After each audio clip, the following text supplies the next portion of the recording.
Welcome, everybody. Welcome. Can't believe it's already March. We're going to go ahead and get started here.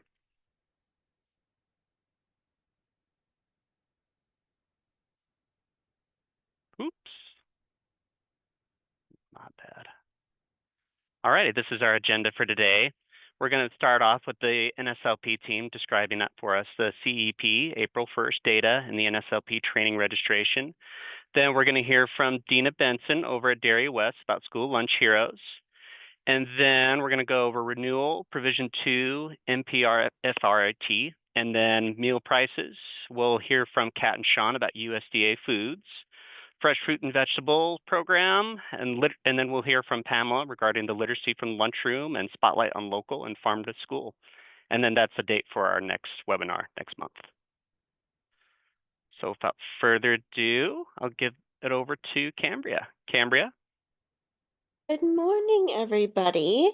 Can you go to the next slide, Alex? Mm-hmm. I just wanted to give everybody a reminder that the April 1st data poll deadline for CEP is coming up in just a couple of weeks. I sent out an email yesterday, so if you have not received it, please let us know. It was from the no reply CNP email. So look for that address if you're looking for that email. But with CEP, the requirement to qualify for CEP is the 25% ISP, and that is going to be students that are a directly certified free benefit through your DC lists, your extended benefits, McKinney-Vento, and FDIPR. If you are interested in possibly operating CEP for the next school year, please make sure that you are discussing the fiscal viability with your administration now, so that you can be able to make a decision in the next couple of months. And just a quick reminder to please make sure that you know how to pull an enrollment list prior to April 1st so that you don't have any hiccups on the actual April 1st deadline. And that's all that I have, Alex. Thanks, Cambria. And then we'll hear from Jessica regarding the training dates. Jessica? Good morning, everyone. Alex, next slide, please. These are the dates for the upcoming NSLP annual training. Location and registration will open soon. Mark your dates for the training this fall. Next slide, please, Alex.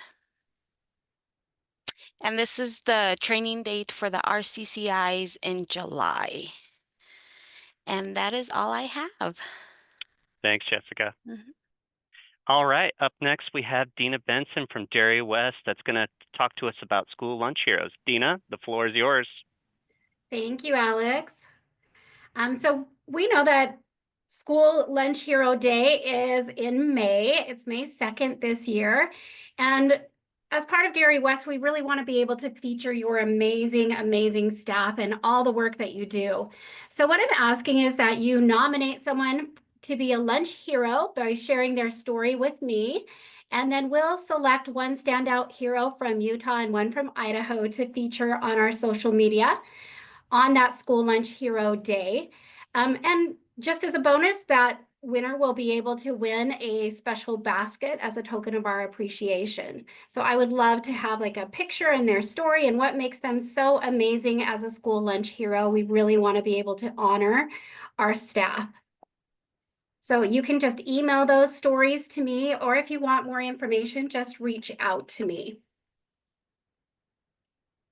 And just as a reminder, we just finished up our Elevate conferences. We just finished up our Coeur d'Alene one yesterday.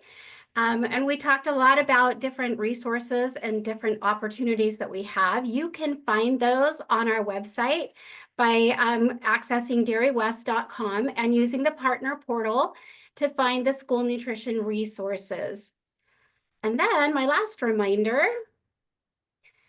is that we have this school nutrition Facebook group. This is an opportunity for you to be able to talk and network with each other, ask questions, share success stories, really be able to have a forum for you to share your great ideas and ask questions and be a resource for each other. And that's all I have. Please reach out to me if you have any more questions. My email address is there and I'm always available for you. Thanks so much, Dina. Thank you. All right, next up we have renewal. Perfect. Thanks so much, Alex. And good morning, everyone. Next slide, please. Thank you. So this is a reminder that renewal is right around the corner. So NSLP annual renewal opens about the fourth week in April, and there are steps you can take to assist you in your preparation, as there are some items that you will need to confirm with your administration. For example, are your operating dates and times changing for school year 25-26? Make sure your dates and times for the upcoming school year are updated appropriately in my Idaho CNP. And the adult meal prices are out and will be discussed in another slide. And the PLE tool has not yet been released. However, prepare your administration to plan on a 10-cent increase for the upcoming school year. As Cambria mentioned, CEP is right around the corner. If you're interested in offering any special provision, contact Cambria for CEP or JAX for provision 2, if interested. And if you have a vended meal contract, doesn't need to be renewed. If so, allow plenty of time to complete that process. And during the renewal process, whoops, can you go back? Sorry about that. No, that's okay. During the renewal process, it is a requirement for you to complete the health inspection report, where you will document how many health inspections you've received in the current school year. So you will find this report in the application tab in My Idaho CNP, and then just click on the food safety inspections. My final thought, I just want to share a reminder on this report, or for those of you that have not done this before. If you did not receive two health inspections for the current school year, you'll need to explain the reason why in a drop-down box in this report. So, for example, if you can select requested but not received. You have zero control over whether or not the health department, shows up at your doorstep. We know that during the renewal process, that happened last summer, early fall, that all of you requested 2 health inspections. But once again, it's not your fault if they did not come a second time. Okay, next slide. Thanks, Cass. Yeah. All right, on to provision 2. Great, thanks, Alex. Go to the next slide. So Jax wanted me to remind everybody that if you are currently in a Provision 2 cycle, please follow any email instructions that you receive from him. If you are on your 4th year of your cycle, which means that your cycle is expiring, he'll send out an email with instructions on how to renew your Provision 2 base year. And if you are considering starting a Provision 2 cycle for this upcoming school year, please give Jax a call. His number is on the screen here. You can also send him an email and he can schedule a time to follow up with you. But just like CEP, please make sure that you are talking with your administration to plan ahead for this and to discuss the fiscal viability of operating this program. But if you have any questions, please reach out to Jax Denham or send the NSLP team an email, and we can make sure that your questions are answered. And that's all I have, Alex. Thanks. Thanks, Cambria. All right, up next, we have the nonprofit food revenue tool. Okay, thanks so much. Can you go to the next screen, please, Alex? Okay, non-program foods are any food item that are not a part of a reimbursable meal. For example, a la carte items like adult or second meals, catering, and items in vending machines, sides that you might offer, milk, or food and or beverages purchased for others for fundraisers or vending machines. So basically, if an item is not on the daily menu, it's not, it is a non-program food, and the NIP for it will need to be completed. If you're only offering a la carte items like milk and adult meals, you may complete the alternate assessment. So I believe that this tool, I'm sure many of you will agree, is a little less scary than the NIPFRIT. And something it's also really important to remember that taxes must be charged for these items. So if it's not a part of a reimbursable meal, taxes will need to be charged. So we do realize that the NIPFRIT seems scary to some of you, and we recommend you take the NIPFRIT training on the CNP training portal.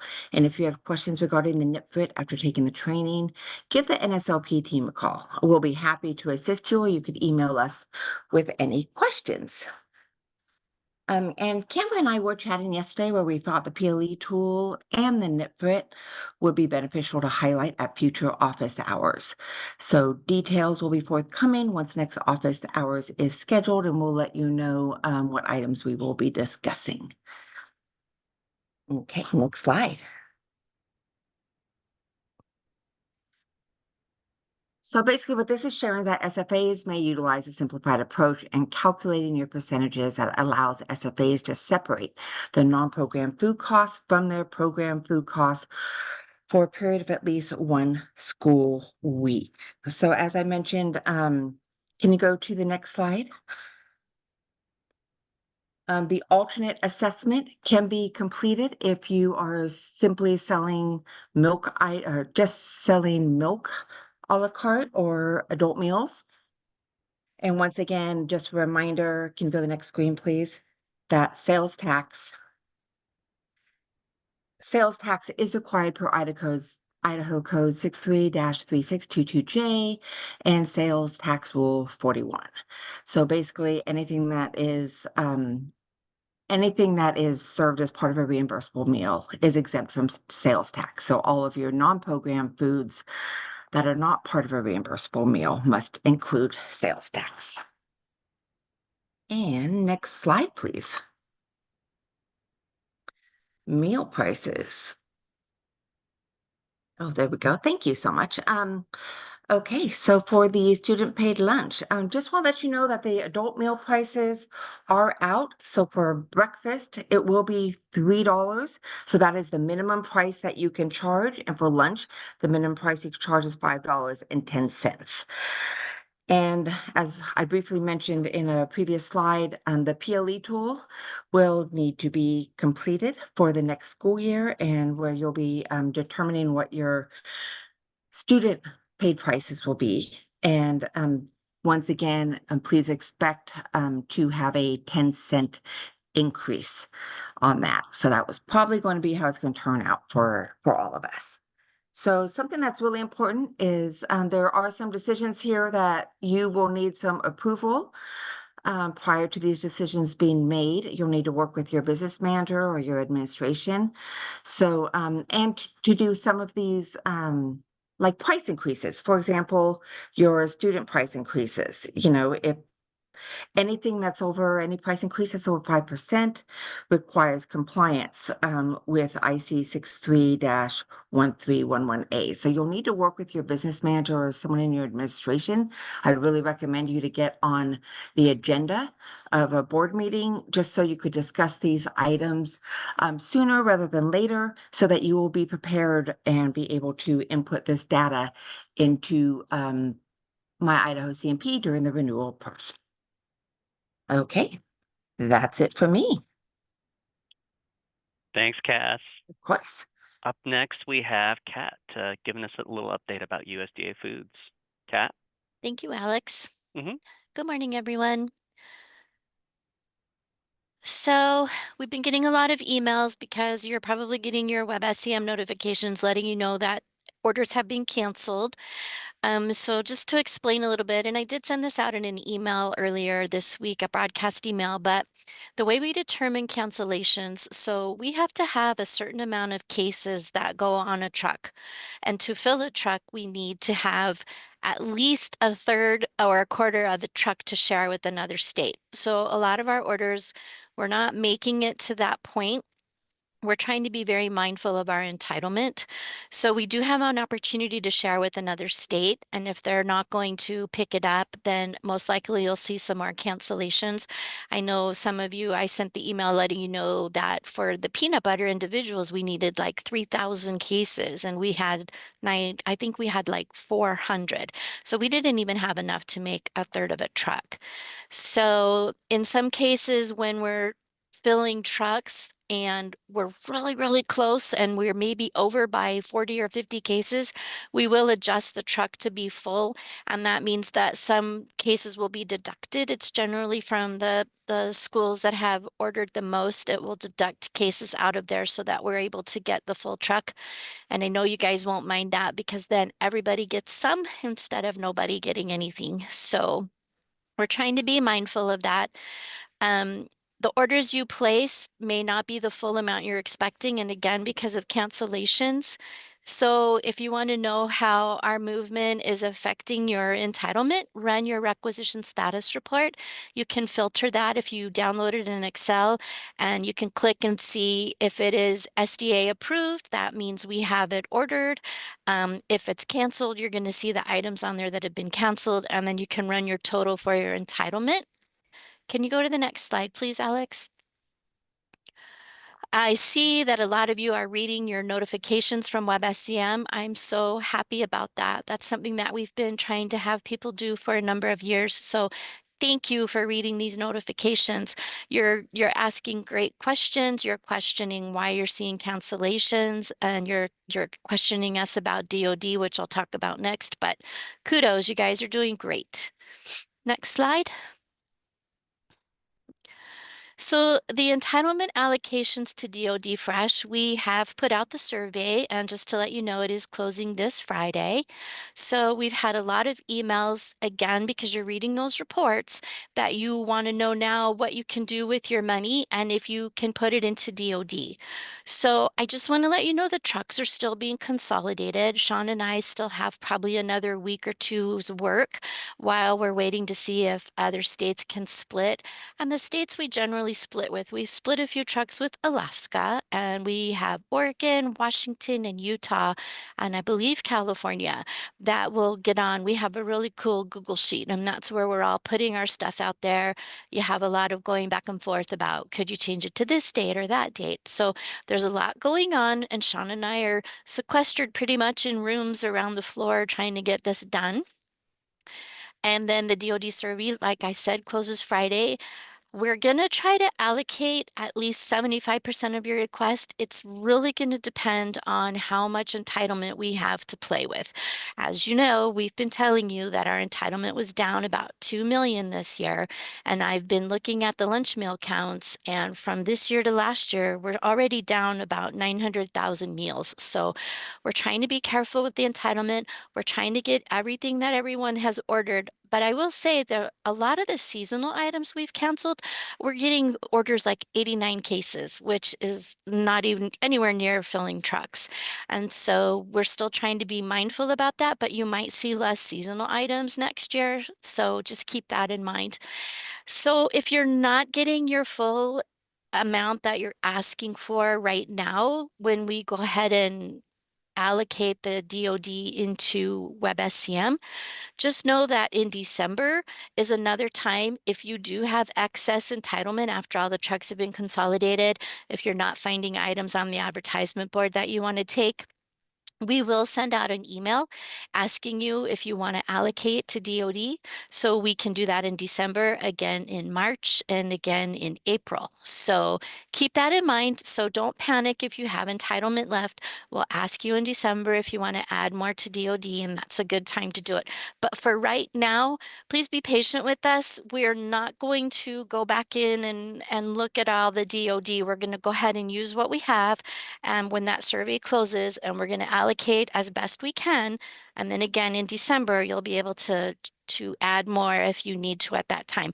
Remember when we tell you entitlement is estimated and it goes up and down. Those trucks coming in could be more expensive.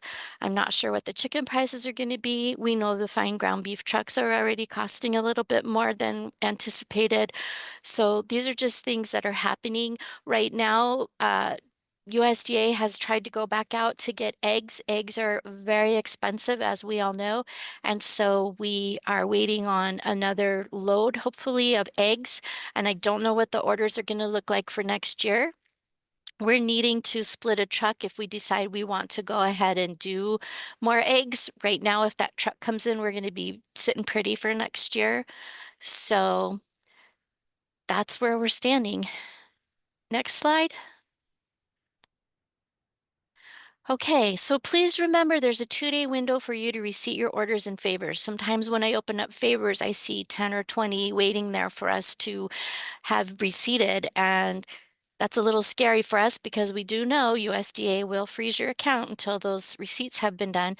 I know it's a little hard to get used to, and I know over the weekend is generally when we're going to see problems. So please make sure you have at least 2 people in favors that can receipt the orders in the case of illness or absence, so that there is someone there that can do that receipting for you. And I think that is all I have. Yep. So now I guess we're gonna turn it over to Pamela. Yes. Unless Sean, did you have anything you want to add? No, you covered everything. Great. Okay. And Kat, Sean and I are still talking to each other after all of this truck consolidation, so I'm quite pleased. Hey, Thanks, Kat. Hold on, Linda? Kat, you Yes? have a question in the chat that says to be able to add in December, we have to have already allocated some of our funds to DOD, correct? So if you're going to talk about next December, that is your allocations for 2026. So in April of this year, so next month, if you have any entitlement left, you can let Sean or I know, and we can move your entitlement currently, if you have a little bit, into DOD so that you can get one more order in for December next year. So we've asked you for your allocations. We're going to go through those and we're going to put it into WebSCM. And then, yes, you have to have money to be able to purchase on DOD. They don't bill you. So any entitlement that you've allocated will be able to be spent. And then in December, when we send out another notification, you'll let us know if you want to add more at that time. If you don't have entitlement, then no, you may not put it to DOD. Well, you can't put anything to DOD. It has to be in your entitlement. I hope that answered the question.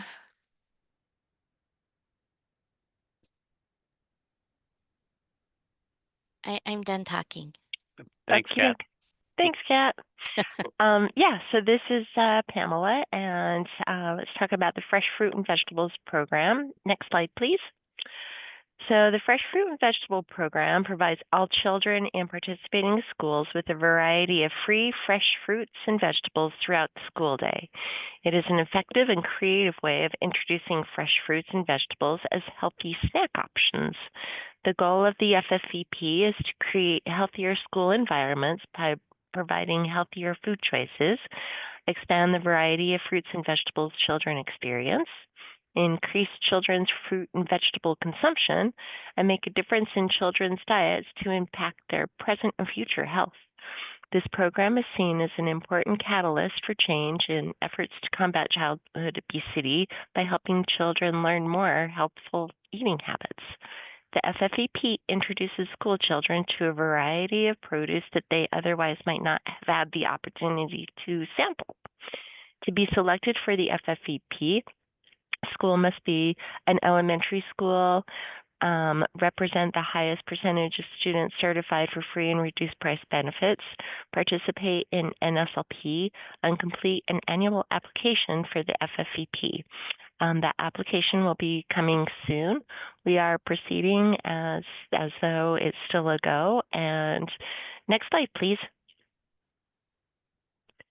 And if you have any questions for FFVP, please reach out, let me know. And yeah, thanks. Literacy from the lunchroom. Next slide, please. Sylvia's Spinach and Home is Calling. So Sylvia's Spinach is the story of someone who will not eat spinach. But one spring, her class gets seeds to grow for the school garden. You might guess what happens next, but I'm not going to spoil it.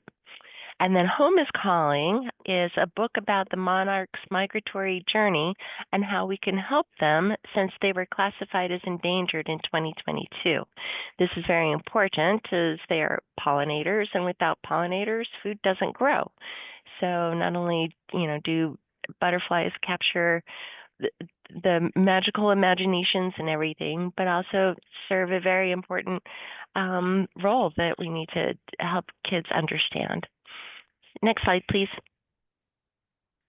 And then Family Farm Fun. This recommendation comes from Heather Plain, Bonneville's Child Nutrition Supervisor. Thank you so much. These books tell the story of the Rhodes family farm, where multi-generations work together to feed livestock and grow crops. Our Family Farm series is one of many tools used to educate the public about the importance of family farm agriculture across America. And we're always looking for ways to support American family farms. So there's a URL here that you can go if you're interested in finding those books. And next slide, please. Spotlight on local. Next slide. So community-supported agriculture is a direct relationship between farmers, ranchers, and consumers, providing a convenient way to access fresh, locally grown food. When you subscribe to a CSA, you can purchase a share of a farm's harvest at the start of the season. In return, you receive regular deliveries or pickups of fresh seasonal food straight from Idaho producers. CSA subscriptions vary across Idaho, offering everything from farm fresh vegetables, fruits, and herbs to pasture-raised meats, eggs, honey, dairy, and artisan goods. Many farmers also share recipes, farm updates, and behind-the-scenes insights into their growing practices, giving you a deeper connection to the food on your table.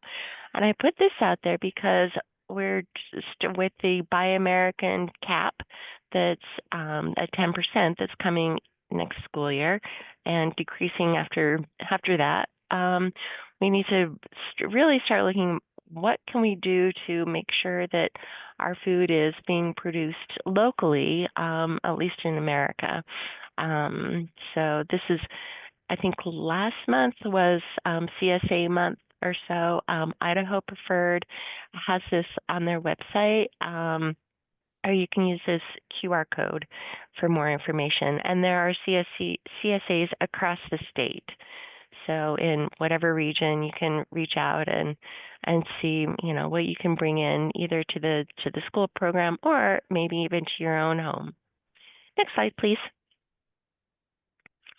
Farm to school. Okay, next slide. So I did a bunch of traveling, and here are some pictures of the greenhouse at Hayden Meadows Elementary in the Coeur d'Alene School District. They use around plus or minus 900 number 10 cans from food service to start their flowers. Vernon Harvey is the 5th grade art teacher, and he's the champion of this effort. He says it's become the school's identity and culture. The plaque down in the lower right says, he called it his tombstone, but it's really a plaque, and it says, for cultivating minds, planting the seeds of knowledge, and growing curiosity. It's dedicated to Mr. Harvey from Meadows in 2006. Next slide, please. And here's another full on what they have growing.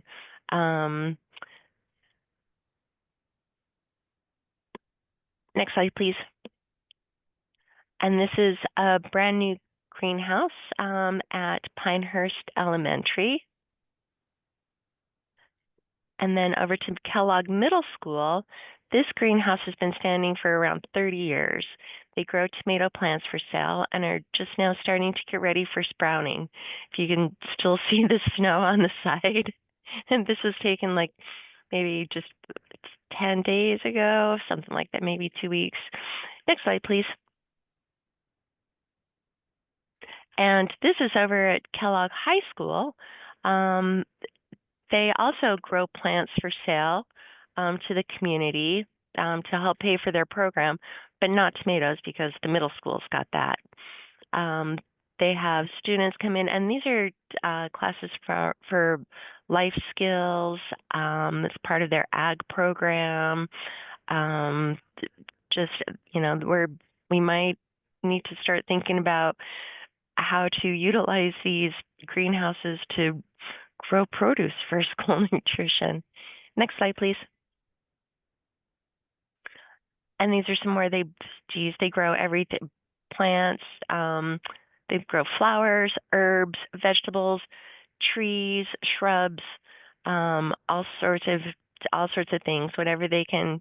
And hanging baskets is one of the favorites too. Next slide, please. And so this is down in Glens Ferry. They have a new greenhouse as well. The one that they had a couple of years ago was taken out in a microburst, was flattened. So they're working on getting this one back up and growing. And then next slide, please. Over in Hagerman, they have the Academy of Ag and Food Science, and this is a long-standing greenhouse, and they grew hydroponic food for this child nutrition program back in the day when there were team nutrition grants. And this is, if you, on the picture on the left in the back, there's a blue tub, and that's actually, they've got right now science or fish growing in there as part of a science project, science fair activity. Next slide, please. And then here is the garden from Twin Falls School District, Lincoln Elementary. In the picture on the left, you'll see how the garden area looks today. And notice the pine tree. In the upper right-hand corner is a picture from 10 years ago when they were awarded a team nutrition grant. And that pine tree, see how much it's grown? These gardens and grants really, I mean, make a difference. I thought that was fun. Okay, next slide. And what's in season? Of course, we still have apples, onions, and potatoes, but aren't those fresh herbs and greens and flowers that are starting to come into play or starting to grow? Those are finally harbingers of joy and spring. So thanks so much. I think that's all I have, Alex. Thanks, Pamela. All right, well, Hey, here's the date. Alex, Oh, yes, this is Kat. Sorry, I have a couple of questions and I'm getting a few emails if I may interject. go for it. As I mentioned for DoD, please keep what you have right now in your account because, as I mentioned, we are not done consolidating trucks. We have quite a few items out there we're trying to split with other states, and we still have to do a lot of the raw bulk materials. So yes, you might see you have a lot of entitlement right now, but again, as we consolidate these trucks, it's going to go up and down, up and down. So if you would please keep the money as it is, and we will look at everything when we give out the money for DoD. We are going to try to be fair so that everybody gets some. I don't know how much entitlement we're going to have to be able to do that. So please just wait. And then in December, you'll be able to add more at that time. If you don't have any money in your DoD account right now because you didn't have any entitlement showing as left, once you have an account in favors, it doesn't closed out. So if you don't have any money in there right now, in December, when you can allocate more entitlement, if you have some, that will be fine. It'll just go right in there. We add it in WebSCM and it goes right into the account. So not to worry there. So the survey isn't closing until Friday. Today's Wednesday. So if you really feel sure you want to put some of that money in there, you can. It doesn't mean we're going to be able to give it to you, but you can certainly put it in there if you would like to. So that's all I have to say about that. Thanks for the questions. Thank you. Mary Ann, did you have your hand up? Yes, thanks so much, Alex. Hey, Just a quick reminder, I put it on the chat box, but when Cass was going over the opening of your NSLP packets, I just wanted to put it out there and do a reminder that for any sponsors who are also doing the summer meals program, so SFSP, please be sure to work on your SFSP packet first before starting your NSLP packet. We want to make sure that, we're getting all of those packets done in order. And so we want to make sure that we get your summer food packet taken care of first before you begin your NSLP packet. And so if you have any questions, please reach out. But I just wanted to do that reminder for our SFSP sponsors. Thanks, Alex. Thank you. All right, and here's our non-discrimination statement and our staff list. And that concludes our presentation, folks. I Thanks, hope you Alex. have a wonderful day. Great job, Alex. Yay, thank you. Thanks, everyone.